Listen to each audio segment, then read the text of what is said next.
Hi guys, with every passing day, we are also getting closer to the release of the Jurassic World The Fallen Kingdom. I used to have an affection towards the dinosaurs when I was a kid, and it get more with the release of every Jurassic Park saga. On simply saying, I have been grown up watching the movies, and yet my affection towards the dinosaurs is not less. So in this video, I'm going to talk about the Dilophosaurus and why I chose the Dilophosaurus today. Well, it was the second dinosaur that was featured in the movie, that's why. Dilophosaurus was featured in the 1990 novel Jurassic Park by the American writer Michael Crichton and its 1993 movie adaptation by the American director Steven Spielberg. The fictionalized Dilophosaurus of the Jurassic Park was acknowledged as the only serious departure from scientific veracity in the movie's making of the book. Crichton had invented the dinosaur's ability to spit venom for the novel, and the movie's art department added an additional feature, a cowl folded against its neck that expanded and vibrated as the animal prepared to attack. The latter feature is similar to that of the frill-necked lizard of Australia. In addition, to avoid confusion with Velociraptor, as featured in the movie, it was decided to make Dilophosaurus only 1.2 meters tall, instead of its assumed true height of about 3 meters. So let's get started. Dilophosaurus has been examined several times over the years and has been put into no less than 9 different theropod groups. The animal was obviously a carnivore.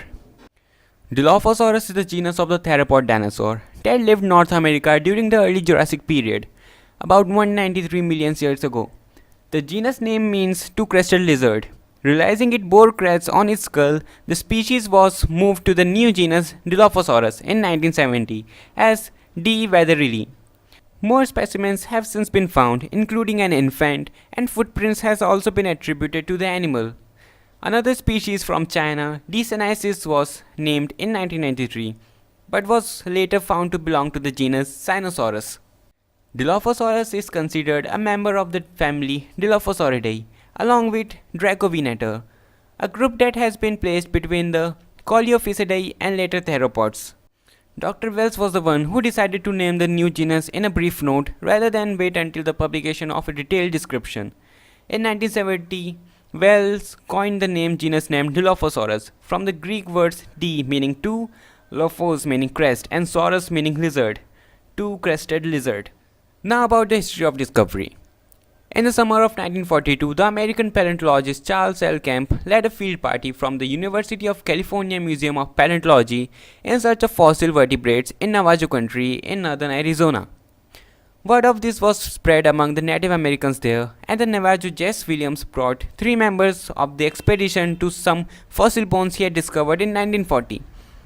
The area was part of the Kayenta Formation, about 32 kilometers north of Cameron near Tuba City in the Navajo Indian Reservation.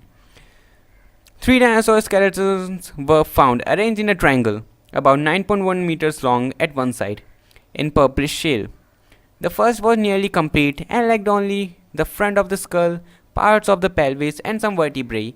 The second was very eroded and included the front of the skull, lower jaws, some vertebrae, limb bones, and an articulated hand. And the third was so eroded that it consisted only of vertebra fragments. The first good skeleton was encased in a block of plaster after 10 days of work and loaded onto a truck. The second skeleton was easily collected and it was almost entirely weathered out of the ground. But the third skeleton was almost gone. The nearly complete first specimen was cleaned and mounted at the UCMP under supervision of the American paleontologist Von Langsted Jr., a process that took 3 men 2 years. The skeleton was wall mounted in bas relief, with the tail curved upward, the neck straightened, and the left leg moved up for the visibility, but the rest of the skeleton was kept in the position of burial. As the skull was crushed, it was reconstructed based on the back of the skull of the first specimen and the front of the second. In 1954, the American paleontologist Samuel P. Wells, who was the part of the group that excavated the skeletons, preliminarily described and named this dinosaur as the new species in the extinct genus Megalosaurus, M. wetherilli. The nearly complete specimen became the holotype, and the second specimen was included in the hypodyme of the species. The specific name honored John Wetherilli, a Navajo counselor whom Wells described as an explorer, friend of scientists, and trusted trader. It was Wetherilli's nephew, Milton, who at first informed the expedition of the fossils. Wells placed the new species in Megalosaurus due to the similar limb proportion of it and M. bucklandi, and because he did not find great differences between them. At the time, Megalosaurus was used as wastebasket taxon, wherein many species of the theropod were placed, regardless of their age or locality. Wells returned to the Tuba city in 1964 to determine the age of the Canada Formation. It has been suggested to be late Triassic in age, whereas Wells thought it was early to middle Jurassic, and discovered another skeleton there about 402 kilometers south of where the 1942 specimens had been found. The nearly complete specimen was collected with the help of William Breed of the Museum of Northern Arizona and others. During preparation of this specimen, it became clear that it was a larger individual of M. weatherilli, and that it would have had two crests on the top of its skull. Being a thin plate of bone, one crest was originally thought to be part of the missing left side of the skull, which had been pulled out of its position by a scavenger. When it became apparent that it was a crest, it was also realized that there would have been a corresponding crest on the left side, since the right crest was right off the midline and was concave along with its middle length. This discovery led to re-examination of the holotype specimen, which has been found to have bases of two thin upward extended bones, which were crushed together.